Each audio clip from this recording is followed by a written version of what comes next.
ছেলেটি সেদিন কিন্তু তার নাম পরিচয় সব গোপন রেখে ছুটির ঘন্টা বাজতেই চলে গেছিল।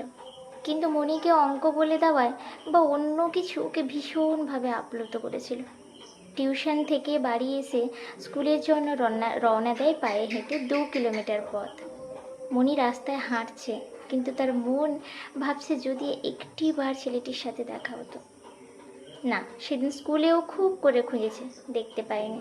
তারপর টিউশনেও 5 দিন ধরে আসেনি। কি জানি কি হয়েছে, মনটা ভীষণ অস্থির হয়ে আছে। কি হয়ে থাকবে ছেলেটার যে এতদিন আসছে না? ওর ক্লাসের বাকি বন্ধুরা তো এসেছে, কিন্তু ওদের জিজ্ঞেস করলে ওরা কি ভাববে কি জানি, এই ভেবে মণি চুপ ছিল। 6ঠ দিন স্কুলে প্রার্থনার লাইনে মণি দাঁড়িয়ে আছে। পেছনে পুরো কোমর পর্যন্ত একটা মোটা বিনুনি। দেখতে খুব ভালো না হলেও খুব একটা খারাপও ছিল না। মাথা ভর্তি চুল ছিল, গায়ের রঙটা ছিল শ্যামলা, খুব ফর্সা ছিল না। প্রার্থনার লাইনে সবাই যখন তার চুল নিয়ে ব্যস্ত, তার চোখ তখন খুঁজে বেড়াচ্ছে সেই মুখ যাকে সে কিছুতেই ভুলতে পারছে না। ছেলেটার একটা বৈশিষ্ট্য ছিল যা অন্যদের থেকে পুরো আলাদা। ওর মাথার পেছনে মানে ঘাড়ের দিকে চুলের ডিজাইনটা একটু অন্যরকম ছিল, পুরো ত্রিশূল আকৃতির। ফলে প্রার্থনার লাইনে এতজনের মধ্যে মনে সেদিন তাকে আবিষ্কার করে ফেলেছিল।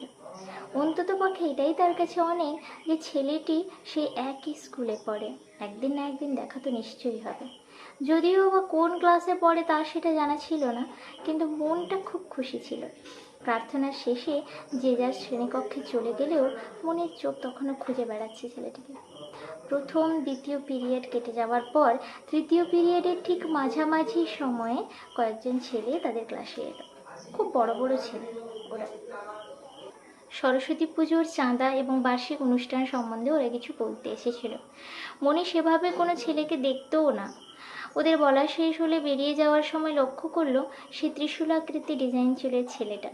পেছনটা দিকে খুব আফসোস হলো। এবার বুঝতে পারলো ছেলেটি ওর থেকে যে কোনো উঁচু ক্লাসে হয়তো পড়ে। ছেলেটি টিউশন আসে সন্ধ্যের সময়। মণি সেদিন খুব তাড়াতাড়ি হেরোকিন নিয়ে চলে এসেছিল, কিন্তু ছেলেটি তার থেকে অনেকটা দূরে আজকে বসেছে। মণি পড়তে বসে বারবার ছেলেটার দিকে তাকাচ্ছে ওর নাম জানবে বলে, কিন্তু ছেলেটা তো মনে হয় এই গত 5 দিনে ওকে পুরো ভুলেই গেছে।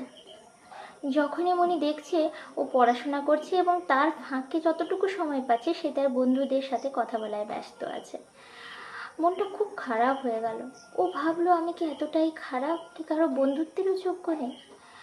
এতদিনে মণি 10টা অঙ্কের মধ্যে 6টি অঙ্ক ঠিক নিজে করতে শিখে গেছে। এইভাবে দিনের পর দিন মণি লক্ষ্য করলো ছেলেটির কোনো মানসিকতাই নেই ওর সাথে কথা বলার। কি জানি কি অপরাধ হয়েছে।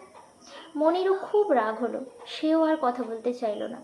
প্রার্থনার শেষে কিন্তু রোজই দেখতো ছেলেটি স্কুলে এসেছে কিনা।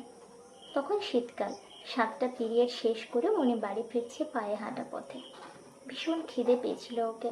মা টিফিনে মুড়ি আর একটুখানি ঝুড়ি ভাজা দিয়েছিল, তাই খেয়ে আছে। এদিকে পা দুটো ভীষণ যন্ত্রণা করছে। আস্তে আস্তে করে মণি হাঁটছে। এমন সময় টিড়িং টিড়িং করে সাইকেলের বেলের একটা আওয়াজ পেল। পেছন ঘুরে দেখে আবার মুখ ফিরিয়ে নিল। এবার ওর বুকটা ভীষণ ধড়ফড় করছে, কারণ পেছনে সাইকেলে টিড়িং টিড়িং করার শব্দটা আর কেউ নয়, ওই ছেলেটিই ছিল। সেই ছেলেটা সাইকেলের বিল অনবরত দিয়ে যাচ্ছিল। কি জানি কিছু বলবে না তো? খুব ভয় করছে। রাস্তায় আর কেউ নেই ওরা দুজন ছাড়া। ছেলেটি মনির পুরো সামনে এসে সাইকেলটা থামিয়ে দিয়ে বলল, কিরে, যাবি নাকি? আয়। কেন যাব? আমি হেঁটেই চলে যেতে পারি। তা তো দেখছি তুই হাঁটছিস, আজকে আমার সাথে কেউ নেই, আয় চলে। না বললাম তো যাব না, বলে মনি ওকে বের করে চলে গেল। কিছুটা যেতেই ভাবছে ছেলেটা তো এখনও এলো না, কোথায় গেল? পেছন ফিরে মনি দেখলো ছেলেটা সেই একই জায়গায় সাইকেল নিয়ে দাঁড়িয়ে আছে। চোখে চোখ পড়তেই বলল, সত্যি যাবি না তো? আর আমার সাথে কোনোদিন কথা বলবি না কিন্তু। কী ভেবে মনি ঘুরে এসে বলল, কে চায় তোমার সাথে কথা বলতে? তুমিই তো আমার সাথে কথা বললো না। প্রতিদিন তো আমার খুব ইচ্ছে করে, বলে থেমে গেল সে। আচ্ছা, যা হয়েছে হয়েছে, বস তো একটু। আর কোনোদিন তোকে বলবো না বসার জন্য। এমনিতেও আমার সাথে প্রায় বন্ধুরা থাকে, আজকে কেউ নেই বলে তাই তোকে ডাকছি। এই প্রথমবার দুজন সামনাসামনি এত কথা বলছে। এবার মনি না বলতে পারল না, সাইকেলে উঠল। ওই, তুই আমার সাথে কথা বলিস না কেন রে? ছেলেটি জিজ্ঞেস করলো। তুমিই তো বলো না। আমি তো, বলে চুপ করে গেল মনি। আচ্ছা, তোমার নাম কি গো? কেন, তুই জানিস না আমার নাম কি? জানলে কি আর তোমাকে জিজ্ঞেস করতাম নাকি? এইরকমভাবে অনেকটা পথ যাওয়ার পরে হঠাৎই তার সাইকেলের সামনে একটি পাথর, ছোট্ট একটা পাথর এসে পড়ায় দুজনেই সাইকেল থেকে পড়ে যায়। একদিকে সাইকেল আর একদিকে ওরা। পড়ে দুজনেই খুব জোরে জোরে হাসতে থাকে। সমিতির কাছে আসতেই ছেলেটা ওকে নামিয়ে দিয়ে বলল, আমার নাম কৃষ্ণ, আমার বাড়ি ওই দিকে। আর তোর বাড়িটা? আমার বাড়ি অন্য রাস্তায়। দুজনের পথ দুদিকে চলে যায়, যে যার বাড়ি চলে গেল। পরের দিন সকালে আবার দেখা দুজনের। দুজনেই খুব খুশি। পাশাপাশি বসলো ওরা। বলছি, কৃষ্ণদা, আমাকে আজকে অঙ্ক বলে দেবে তো? কেন, তুই নিজে করতে পারিস না? ঠিক আছে, তুই একা আজকে চেষ্টা কর, যদি না পারিস তখন একটু একটু করে আমি তোকে বলে দেবো। এইভাবে ওদের টিউশনের সাথে অনেক স্মৃতিই জড়িত আছে। যদি আমি একটা ভিডিওতে বলি তাহলে ভিডিও ভীষণ লেন্দি হয়ে যাবে। আর যদি আপনাদের এই গল্পগুলো ভালো লাগে তাহলে পরের ভিডিও আমাকে আবার করতে হবে। গ্রাম্য পাঠশালা পার্ট 3 নিয়ে আমি খুব শীঘ্রই আপনাদের সামনে হাজির হব। যদি আপনারা কমেন্ট করে বলেন যে আপনারা শুনতে চান। আমার গল্প যদি আপনাদের ভালো লাগে তাহলে অবশ্যই চ্যানেলটিকে লাইক ও সাবস্ক্রাইব করে নেবেন।